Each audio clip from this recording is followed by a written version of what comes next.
Their instructor was not prey pretending to be predator. He was apex predator pretend, and training resumed the following week, but everything had changed. The cubs arrived early, their previous arrogance replaced with wary respect. They stood in perfect formation when Hyunwoo entered the hall, their attention focused completely on their instructor. The mockery and dismissive comments had vanished as if they had never existed. Hyunwoo noticed the change immediately, and something like sadness crossed his features before he masked it with his usual calm expression. "Today we begin a different kind of training," he said. "Forget what you know about combat. Forget your claws, your armor, your natural advantages. Today I teach you the human way." Minho's ears twitched forward. "What is the human way, instructor?" "Adaptation," Hyunwoo said simply. "When a human faces a stronger opponent, we do not try to match their strength. We find another way. We use tools, terrain, psychology. We turn their advantages against them." He gestured to the training equipment scattered around the hall. "Everything can be a weapon if you know how to use it." He picked up a length of cord used for equipment maintenance. "This is not a weapon by design, but in human hands it becomes one. A garrote, a tripwire, a binding. Context changes everything." The cubs watched as he demonstrated dozens of uses for ordinary objects. A nutrition bar wrapper became a cutting tool when folded correctly. A water bottle became a club or a throwing weapon. Even the training mats could be used to blind, trip, or entangle an opponent. "You rely on what you were born with," Hyunwoo said. "Humans rely on what we can create. That is our strength." They spent hours learning to see the environment as humans did. Every object was potential. Every surface was either advantage or disadvantage depending on how it was used. The cubs, who had spent their lives trusting in their natural weapons, found this way of thinking alien and difficult. But they learned. The real shock came 3 days later when a transport arrived with a new student. The docking alert showed a human designation, and the cubs gathered at the viewport to watch the arrival with nervous curiosity. The airlock opened, and a young human woman stepped through. She stood barely 5.5 feet tall, her frame slight even by human standards. Her black hair was tied back in a practical style, and she carried a single travel pack. She looked impossibly fragile compared to the massive Vakesh cubs. Her name was Sumin, and she was a cadet from Earth's Training Academy, assigned to the station for cross-cultural combat experience. "This is dangerous," Minho said quietly as they watched her navigate the station corridors with station personnel. "She should not be here. She will be hurt." Taeyang said nothing, but he remembered Hyunwoo's words about humans and death worlds. He wondered if his fellow cubs were about to learn another lesson. Sumin joined their training session the next morning. She bowed respectfully to Hyunwoo, who returned the gesture with a slight smile. Then she turned to face the cubs, and Taeyang saw it immediately. The same quality in her eyes that Hyunwoo possessed. That predator calm, that patient assessment. "Cubs," Hyunwoo said. "This is Cadet Sumin. She will be training with you for the next several months. I expect you to treat her as you would any fellow warrior." Minho stepped forward, his massive form towering over the small human. "With respect, instructor, should she not train with others of her own?" "Size?" Sumin looked up at him with an expression that might have been amusement. "Are you concerned for my safety?" "Yes," Minho said honestly. "We are much larger and stronger than you. We would not want to accidentally hurt you." "That is kind," Sumin said. Her voice was soft, but there was something in it that made Taeyang's ears flatten. "But I will be fine." The morning training began with their usual warm-up exercises. Running laps around the training hall, strength conditioning, flexibility drills. The cubs expected Sumin to fall behind quickly, to struggle with the pace they set. They were wrong. She kept up. Not just for a few minutes, but for the entire hour-long warm-up. While the cubs began to pant and slow, relying on their burst speed biology that was not designed for sustained effort, Sumin maintained a steady pace. Her breathing stayed controlled. Her form stayed perfect. She did not slow down. "She is still going," one of the cubs whispered in disbelief as they took their break. Across the hall, Sumin continued running laps, apparently unaware that the rest of them had stopped. Hyunwoo watched with an expression that might have been pride. "Humans do not have your burst speed or strength," he said to the cubs. "But we can maintain moderate effort for hours, days if necessary. We evolved to chase prey until it collapsed from exhaustion." The cubs stared at the small human as she ran, her steady footfalls echoing through the hall. It had been over an hour, and she showed no signs of slowing. One of the cubs, trying to prove something, rejoined the run. He managed 10 minutes before his muscles began to cramp, his body protesting the prolonged exertion it was not designed for. Sumin ran for another 30 minutes before Hyunwoo finally called her to stop. How? Minyo asked her during the break. How can you do that? She smiled, wiping sweat from her face. This is normal for humans. We are endurance specialists. In basic training on Earth, we run 5 kilometers every morning before breakfast. Every morning? Taeyang asked. Every morning, she confirmed. For months. Years, if you continue in service, the cubs exchanged glances. They were beginning to understand something fundamental about humans. Something that went beyond combat skills or weapons. Humans simply did not stop. It was not about wanting to continue or having the will to push through. It was built into their biology, into the very structure of their bodies and minds. The next lesson came during wilderness training.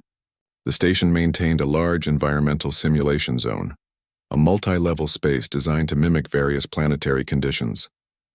Hyunwoo took them into a forest simulation, a dense environment of artificial trees and undergrowth. Today you hunt, he said. The simulation has released a holographic prey animal. Your task is to track and tag it. It is faster than you and it knows these woods better than you do. You have 6 hours.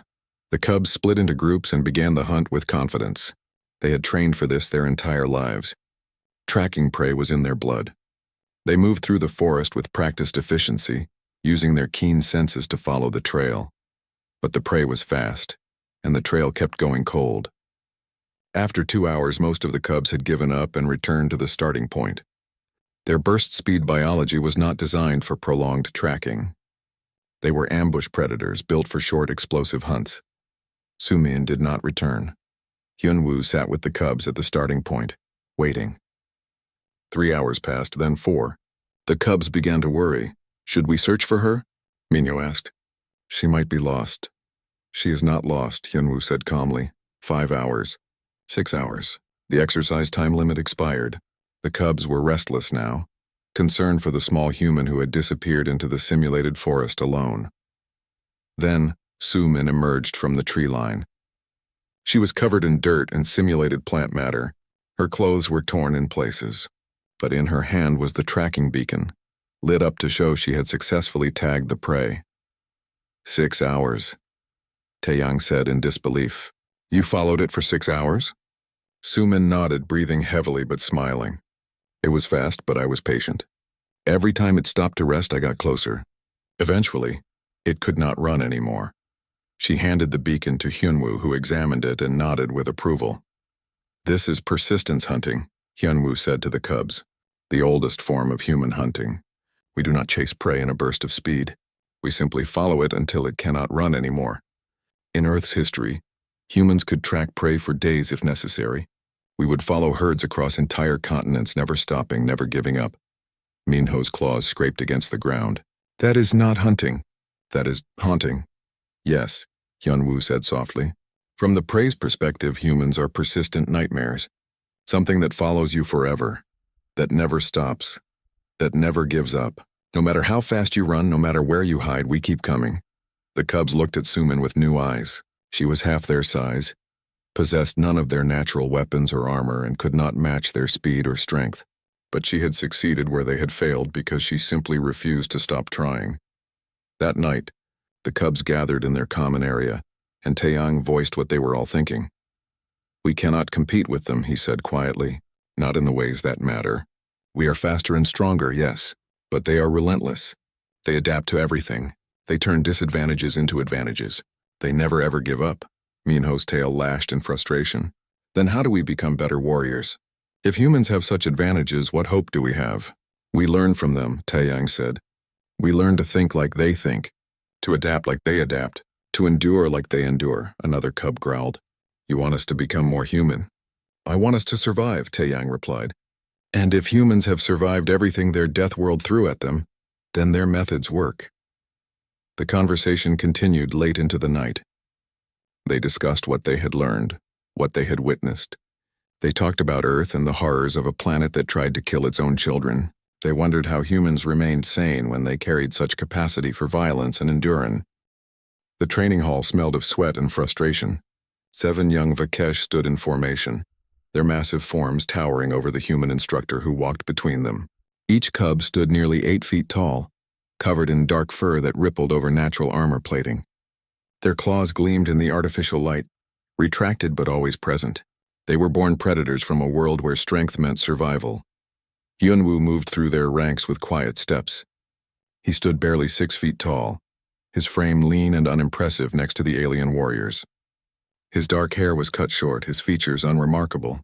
He wore simple training clothes that did nothing to hide how soft he appeared compared to his students.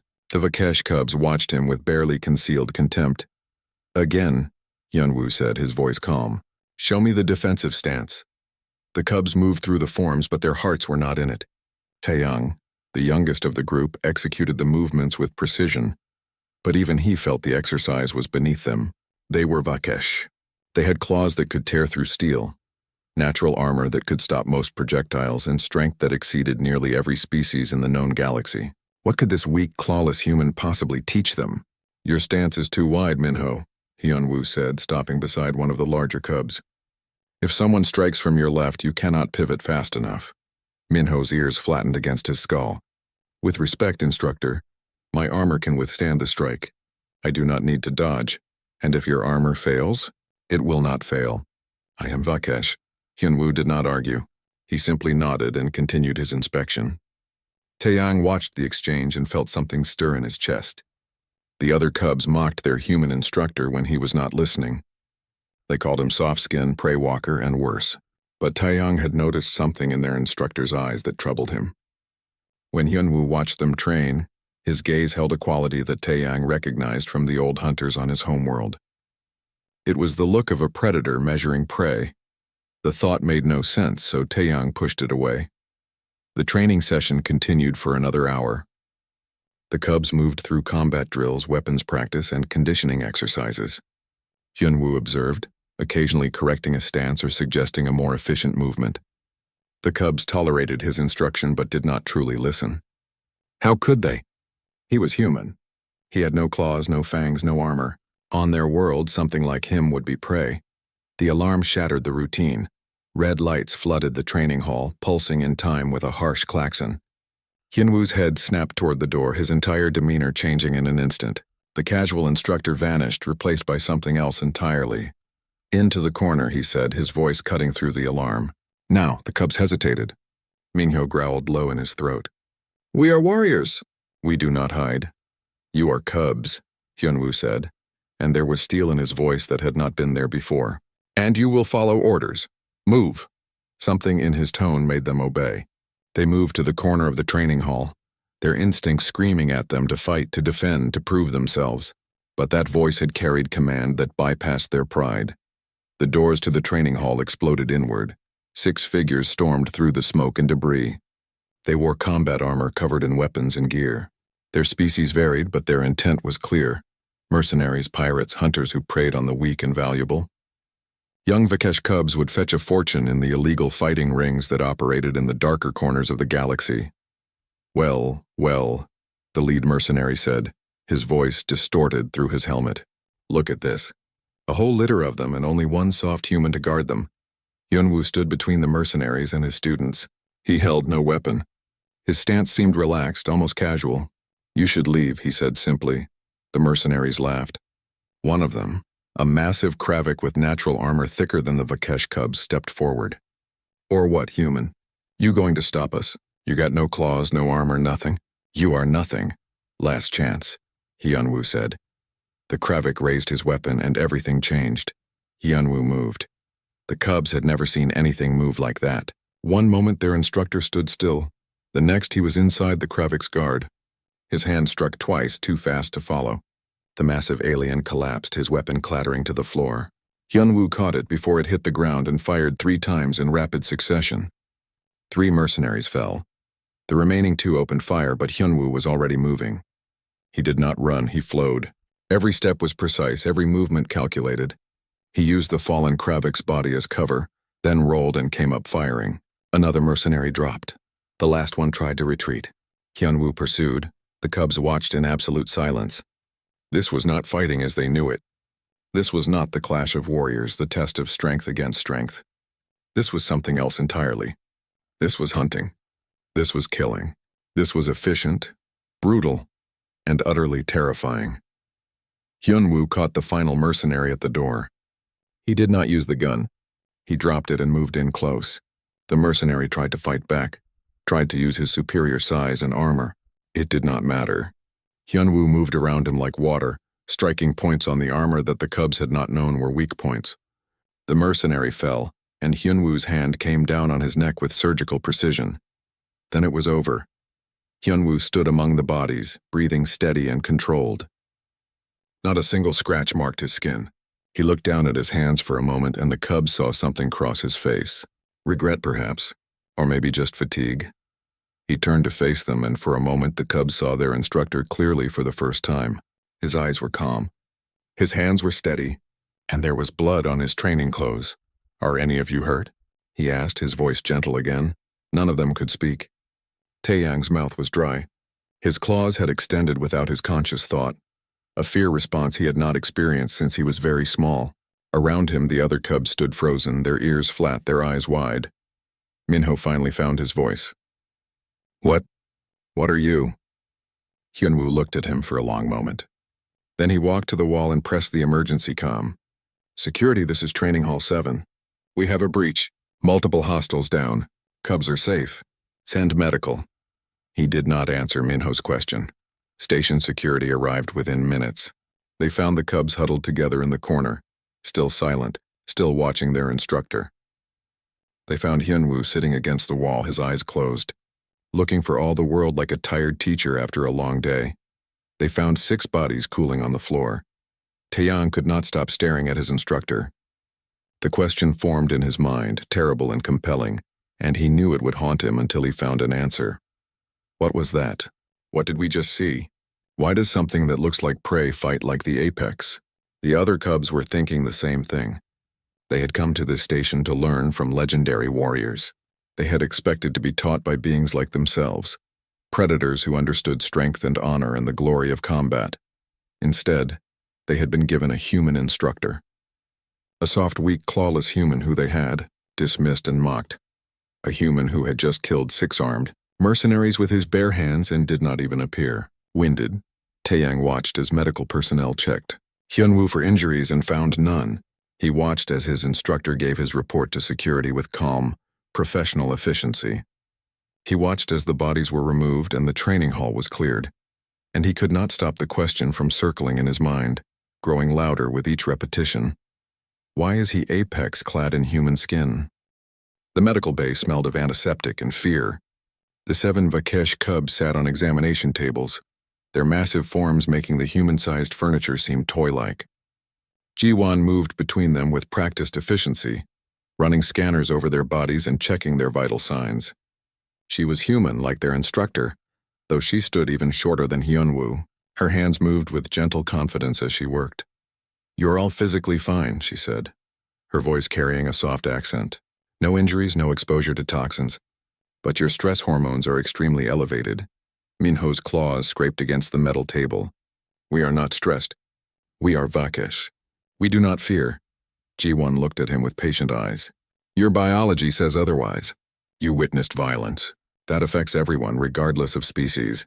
She paused, then added quietly, "Even humans." Taeyang watched her carefully. "You knew. About Instructor Hyunwoo. About what he can do." It was not a question. Jiwon's expression confirmed it. "Yes," she said simply. "I know what he was. What he still is when necessary. What was he?" Taeyang pressed. "Before he came here?" Jiwon hesitated, then pulled up a holographic display. "I can show you his public service record. The rest is classified, but this much is available."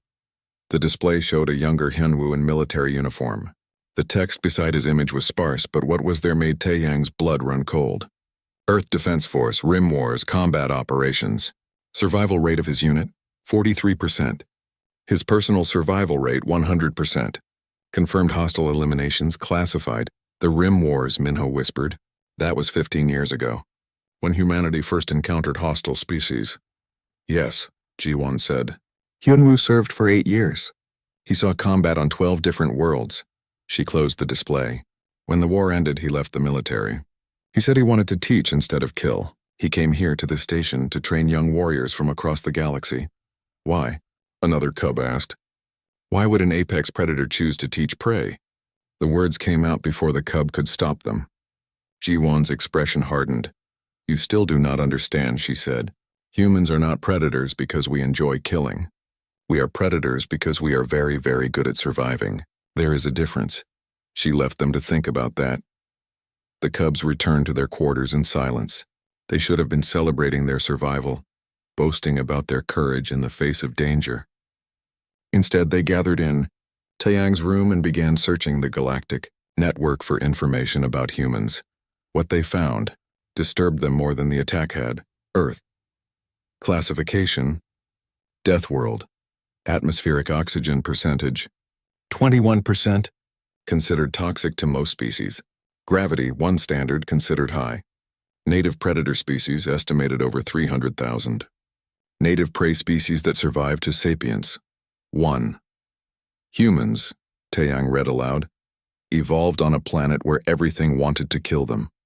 Their evolutionary advantage was not strength, speed, or armor. It was adaptability and endurance. They found combat footage from the Rim Wars. Humans fighting against species with natural advantages. Humans who should have been easy prey but instead became nightmares to their enemies. The footage showed human soldiers pursuing hostile forces for days without stopping. It showed humans adapting to alien environments within hours. It showed humans taking injuries that should have been fatal and continuing to fight. Persistence predators. Another cub read from a xenobiology text. Humans evolved from persistence hunters who would track prey for days until the prey collapsed from exhaustion. They do not have the burst speed of most predators, but they never stop. They never give up. Minho pulled up another file.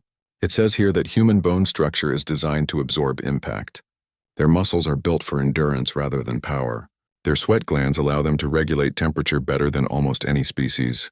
They can run in heat that would kill us. Look at this, Taeyang said, his voice shaking slightly. He had found a video from Earth, an ancient recording called a documentary. It showed early humans hunting an animal called a deer. The humans did not chase it down in a burst of speed. They simply followed it. For hours, for days. The deer would run and the humans would follow at a steady pace. The deer would rest and the humans would keep coming. Eventually, the deer collapsed from exhaustion, and the humans, barely tired, killed it with simple tools. They do not stop, Taeyang whispered. They just do not stop. The cubs spent hours reading, watching, learning. They discovered that humans had no mating season, meaning they could reproduce year-round.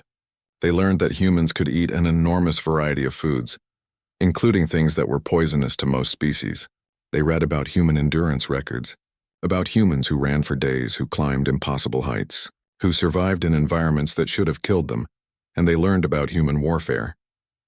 They do not fight for honor, Minho said, reading from a military analysis. They fight to win. They use deception, traps, ambush, and any advantage available. They do not care about fair combat. They care about survival.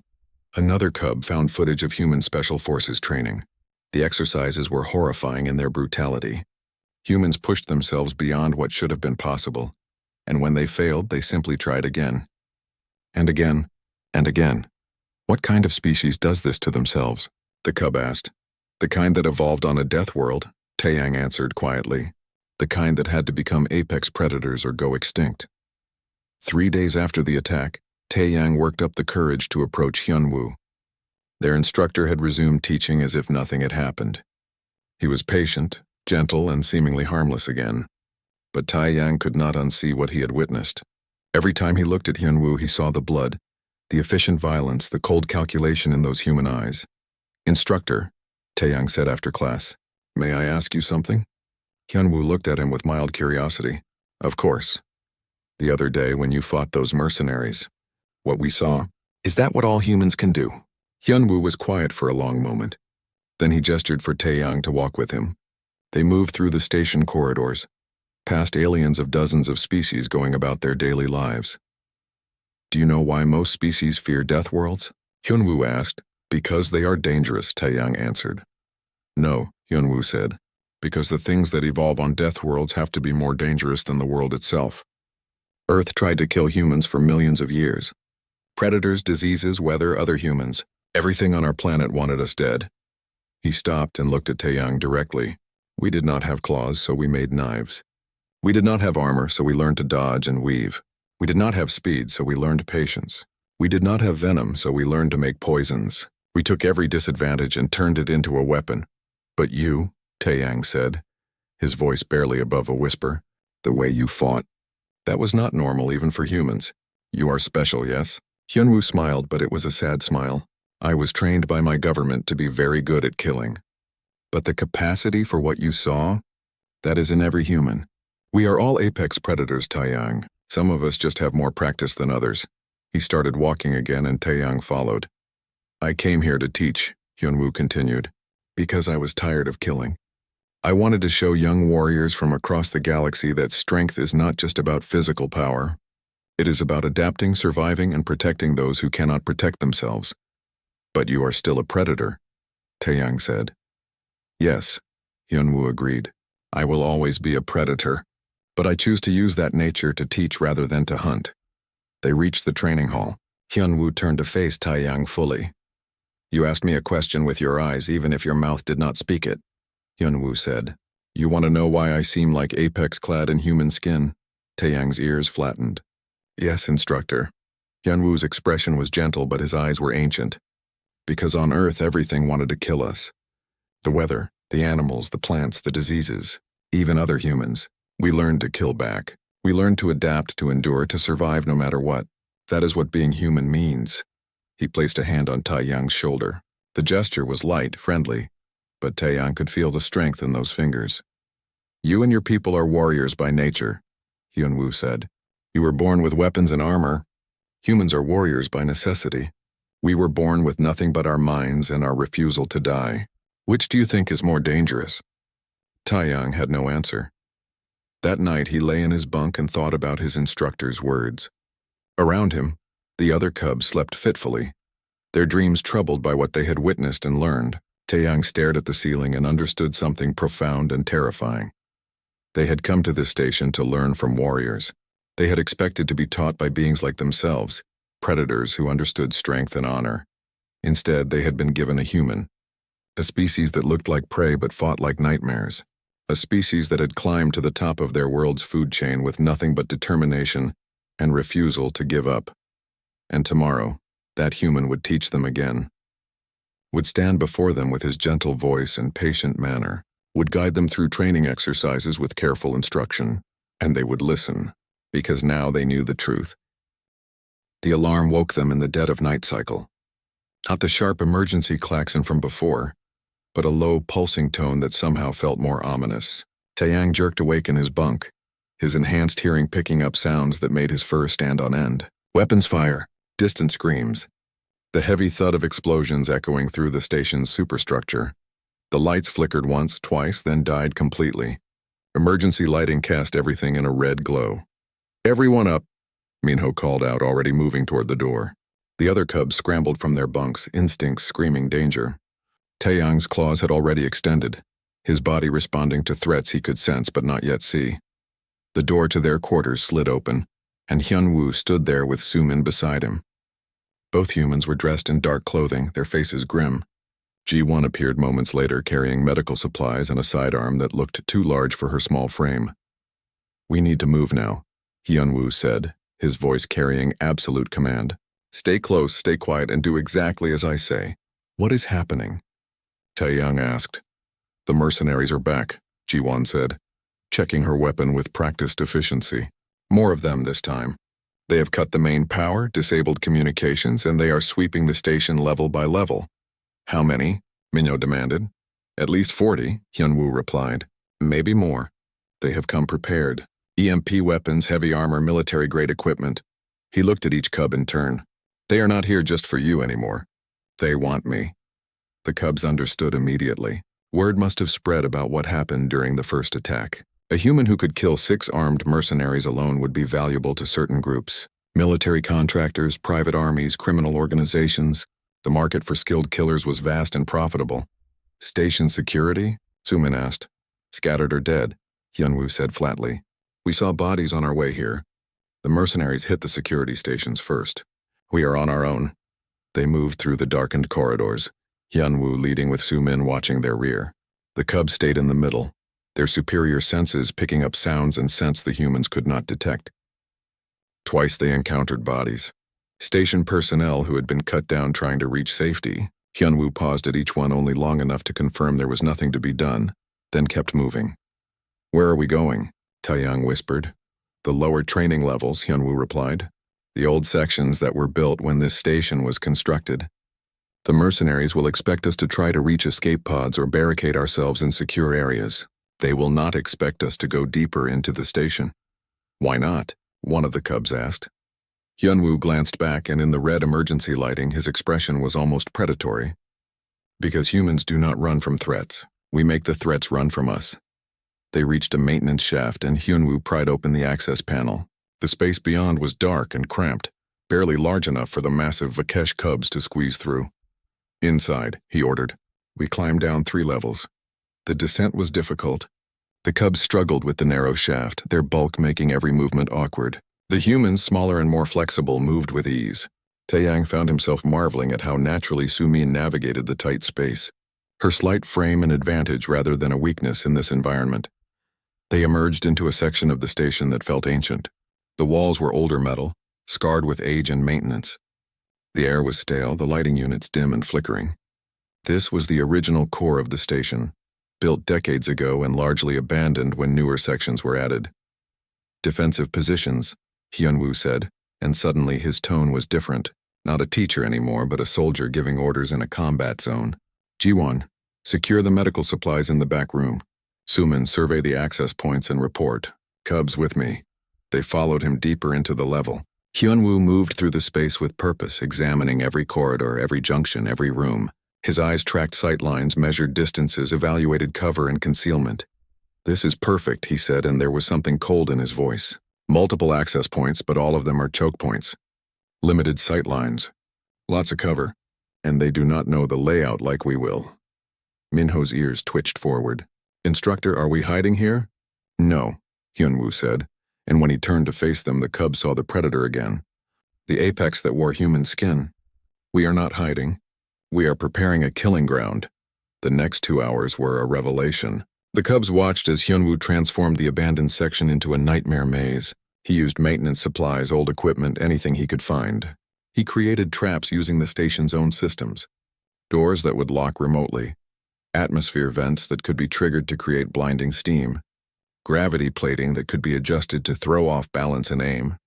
Sumin worked with equal efficiency, her small hands moving quickly to rig motion sensors from old security equipment. Ji-won used her medical knowledge in reverse, identifying points in armor that would be vulnerable, areas of the body that could be incapacitated with minimal force. "You want us to fight with you," Taeyang said, watching this preparation with growing dread. "No," Hyunwoo replied. "I want you to stay in the back room with Ji-won. You are not ready for this kind of fighting." "We are warriors," Minho protested. "We have trained our entire lives." Hyunwoo stopped what he was doing and faced the cubs directly. "You have trained for honor combat, for trials of strength, for the warrior traditions of your people. What is about to happen here is not that. This is not about honor or strength. This is about survival through any means necessary. This is about killing before you are killed, using every dirty trick and unfair advantage available."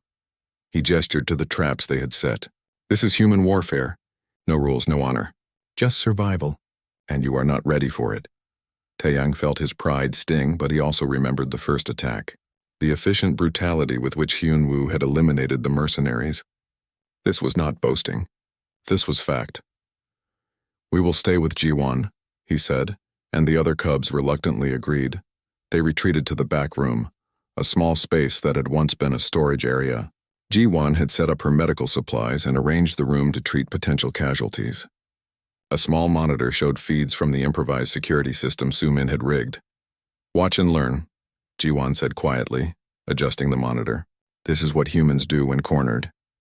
On the screen they could see Hyunwoo and Sumin moving through the corridors, making final adjustments to their preparations. Then both humans found concealed positions and went still, perfectly, absolutely still, waiting. "How long will they wait?" Minho whispered. "As long as necessary," Ji-won replied. "Patience is a human survival trait. We can wait for hours, days if needed, barely moving. Persistence predators do not rush. Time passed with agonizing slowness. The cub's enhanced hearing picked up sounds from the levels above. Heavy footfalls. Commands being barked in various alien languages. The mercenaries were searching methodically, moving through the station level by level. It took them 4 hours to reach the old section. The cubs watched through the security feed as the first squad entered. 6 heavily armed mercenaries in full combat armor, weapons raised, moving in textbook formation. They advanced cautiously into the darkened corridor, their helmet lights cutting through the gloom. Hyunwoo let them get halfway down the corridor before he triggered the first trap. The gravity plating under their feet reversed for 2 seconds. Just 2 seconds, but it was enough.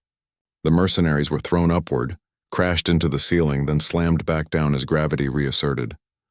Before they could recover, steam erupted from the vents, filling the corridor with scalding vapor. Hyunwoo emerged from concealment like a ghost. He moved through the disoriented squad with clinical precision. Not shooting, not making noise, using a combat knife, striking weak points in armor, eliminating targets before they could call for help. 6 mercenaries down in less than 20 seconds. The cubs stared at the screen in horrified fascination. "He is not fighting them," Taeyang whispered. "He is hunting them." "Yes," Ji-won said. "Now you understand," the pattern repeated. Squad after squad entered the old section, and each time Hyunwoo and Sumin used the environment against them. They triggered traps, cut off escape routes, attacked from unexpected angles. They did not fight fair. They fought to kill efficiently and quickly. The mercenary commander finally realized what was happening. The cubs could hear his voice over the mercenaries' communication channel, which Sumin had hacked into. "Pull back," he ordered. "Regroup. We are being picked off. Someone set traps. This is not a rescue mission anymore. This is a hunt and we are the prey." But pulling back was not easy. Hyunwoo had designed the space so that every escape route was also a kill zone. The mercenaries had come deeper into the section thinking they were hunting. Now they were scattered in small groups, lost in corridors they did not know, facing an enemy they could not predict. "Sir, we need to leave." One mercenary's voice came through the speakers. "This is not worth it.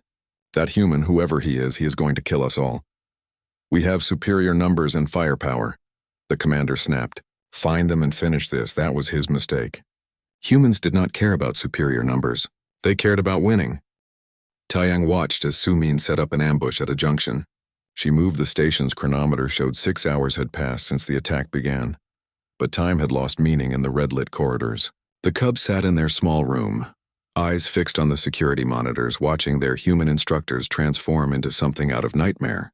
Every screen showed a different angle of the old section, and on each one death moved with quiet efficiency. Hyunwoo had not spoken in 3 hours. He moved through the corridors like liquid shadow, appearing where mercenaries did not expect, disappearing before they could respond. His breathing remained controlled, his movements precise. He was not tired. He was not slowing down. If anything, he seemed to grow more dangerous as time passed. "How is he not exhausted?" one of the cubs whispered. They had all pushed themselves to their limits before, knew the feeling of muscles burning, of lungs demanding rest. Hyunwoo had been in constant motion for hours, fighting, moving, setting traps, and he showed no signs of fatigue. Ji-won, monitoring the feeds while checking her medical supplies for the 3rd time, answered without looking away from the screens. "Human endurance. We evolved to move all day, every day. Persistence hunting required our ancestors to track prey for days without meaningful rest. 6 hours is nothing." On the screen, Sumin had taken position in a ventilation shaft, her small frame fitting easily into spaces the larger mercenaries could not reach. She watched through a grate as a squad passed below her, then dropped silently behind them. Her knife took 2 of them before the others realized they were under attack. By the time they turned, she was already climbing back into the vent. "She is barely 20 years old," Taeyang said, his voice hollow. "How can someone so young fight like this?" "She is human," Ji-won replied simply. "On Earth, we train our young in survival from childhood. Not because we want warriors, but because our world is dangerous. Sumin has been doing endurance training since she was 12, combat training since 15. She is young by human standards, but she has been preparing for survival her entire life." Minho's claws scraped against the metal floor. "Your species is terrifying." Ji-won finally looked at him, and her expression was gentle despite the violence playing out on the screens. We are also kind, creative, compassionate. We build beautiful things. We create art and music. We care for our young with devotion that would seem excessive to most species. Being apex predators does not define us. It is simply one part of what we are. A new voice crackled over the mercenary channel they had hacked. The commander, and he sounded shaken. All units fall back to the main corridor. We regroup now. I repeat, fall back now. We are taking too many casualties. The Cubs watched as scattered mercenaries tried to retreat. But Hyunwoo had predicted this. Every fallback route led through his prepared kill zones. Doors that locked remotely, trapping mercenaries in sections. Lights that cut out at crucial moments. Atmosphere vents that released disorienting gas. He is hurting them, Taeyang realized. Like prey. Yes, Jiwon confirmed. He is forcing them to move where he wants them to move. They think they are retreating to safety, but they are actually walking into the most dangerous areas. One squad made it to what they thought was a secure junction. They took defensive positions, weapons trained on all approaches. They did not look up. Hyunwoo dropped from the ceiling like a striking snake. The fight was over in seconds. The mercenaries had armor, training, superior firepower. None of it mattered. Hyunwoo moved through them like they were standing still, every strike targeting vulnerable points. Neural clusters in the neck, joints in the armor, weak points that only someone with extensive knowledge of alien physiology would know. Jiwon taught him those spots, Minho said, understanding dawning. You showed him where each species is most vulnerable. I am a doctor, Jiwon said quietly. I know how bodies work, how they break. Hyunwoo asked me to share that knowledge because he wanted to end fights quickly, with minimal suffering. Clean kills are more merciful than prolonged combat. The Cubs did not know how to respond to that. The idea that this brutal efficiency was actually a form of mercy seemed impossible, yet they could see the truth of it. Every mercenary that fell did so quickly without prolonged suffering. The mercenary commander's voice came through again, and this time, fear colored his words. We have lost contact with Squads 3, 7, and 9. Squads 4 and 6 are reporting heavy casualties. Whatever is down there, it is picking us off one by one. Sir, we need to abort, another voice pleaded. This was supposed to be a simple capture operation. We are fighting something that knows this station better than we do, that has home advantage, that is not playing by any rules we understand. We have superior numbers, the commander insisted, but he sounded like he was trying to convince himself. We can overwhelm them through sheer force. That was when Sumin made her move. The Cubs watched as she emerged from the shadows behind a group of 4 mercenaries who were guarding one of the main access points. She did not engage them directly. Instead, she threw something small into their midst. A homemade flashbang created from training supplies. The explosion blinded and deafened them, and in their confusion, Sumin struck, but she was not trying to kill them. She was targeting their communication equipment. Within 30 seconds, she had disabled the communications gear of all 4 mercenaries, then disappeared back into the corridors. The mercenaries, unable to see clearly and now cut off from their command structure, began to panic. Brilliant, Jiwon breathed, watching the screen with professional appreciation. She is not just fighting them. She is breaking their cohesion. No communications means no coordination. No coordination means they become isolated targets. The strategy worked. Across the old section, mercenaries found themselves cut off from their comrades, alone in hostile territory, facing an enemy they could not predict. Some tried to retreat toward the entrance. Others hunkered down and hoped to wait out the attack. A few, the most experienced, tried to fight their way toward what they thought was safety. None of these strategies worked against opponents who simply would not stop hunting. Another hour passed. The Cubs watched as the mercenary force, which had entered the old section with confidence and superior numbers, was systematically dismantled. Not through overwhelming force, but through patience, planning, and ruthless efficiency. 14 mercenaries have been killed, Jiwon reported, monitoring the feeds. Another 23 have been incapacitated or have fled the section. The remaining forces are scattered and disorganized. How many were there at the start? Taeyang asked. Approximately 45 in the assault force that entered this section, Jiwon replied, plus additional forces securing other parts of the station. The Cubs absorbed this information in stunned silence. 2 humans, one of them barely adult, had fought 45 armed and armored mercenaries and were winning. not through superior firepower or armor or natural advantages, but through tactics, knowledge of terrain, and sheer refusal to be defeated. The security feed showed Hyunwoo standing in a corridor checking his weapon. He looked tired now, finally showing some sign of the hours of combat. But his hands were steady, his breathing controlled, and most terrifyingly to the cubs, his expression was calm, not triumphant, not angry, not afraid, just calm, like this was simply a task that needed completing. A sound drew everyone's attention, heavy footsteps approaching their hiding place. Many of them, Ji-won immediately moved to the door, her weapon raised. "Stay behind me," she ordered the cubs, and there was command in her voice that they obeyed without thinking. The door burst open, and for a moment everyone froze. A squad of 7 mercenaries stood in the doorway.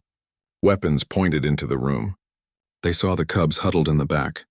They saw Ji-won with her weapon, and they saw their opportunity. "Perfect," the lead mercenary said, his translator converting his words to Galactic Common. "We take the cubs and the doctor. Use them as leverage to draw out the others." Ji-won's response was immediate. She fired 3 times, precise shots that took down the mercenaries at the front of the formation. Then she moved, not backward toward safety, but forward into the doorway, using the fallen bodies as cover. The cubs had seen Hyunwoo fight. They had watched Sumin's efficiency, but watching Ji-won, their gentle medical officer who had treated their injuries and listened to their concerns, transform into a lethal combatant was shocking in a different way. She fought with the same calculated precision as the others, but her targets were different. She did not kill unless necessary. Instead, she aimed for limbs, for joints, for weapon hands, disabling shots that would incapacitate without killing. Even in combat, she was still a doctor trying to minimize death. But she was also absolutely terrifyingly effective. The fight lasted less than a minute. When it ended, 4 mercenaries were down and 3 had fled back into the corridor. Ji-won secured the door, then immediately began checking the fallen mercenaries for injuries. "You saved them," Minho said in disbelief, watching her apply pressure to a wound on one of the mercenaries. "They tried to hurt us, and you are saving them." Ji-won looked up, and her expression was complex. "I am a doctor. I kill when I must to protect my patients, but I save lives when I can. That is what being human me,